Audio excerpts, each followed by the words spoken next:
Keldingiz, kelganingizdan keyin operatsiya qilamiz dedim. Dedingiz bo'ldi. Qanaqadir dori bir narsalar aytmadim. Yo'q.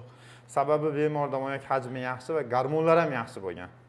O'zi bilasizmi, sizni u davno просто bunday kessa shuncha urib chiqardi. 9 yillik savolingizga 9 minutda javob berdingmi? Shunday bo'ldi aka. Sizlarga katta rahmat. Alloh rozi bo'lsin buni. Hozir doktor Hali ham ko'rdingizmi, u mana sustrilar yuribdi. Hali ham davolanayotganlar bor. Hali ham. Shu mumkinmi so'zingiz bilan?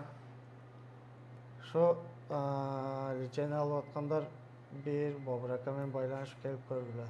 Xudo xayrli qilsin. O'shanda ham 100% chiqadi demadim-a urug'da. Siz aytgansiz, gormonlaring yaxshi, senday pasientlarga biz tushunamiz.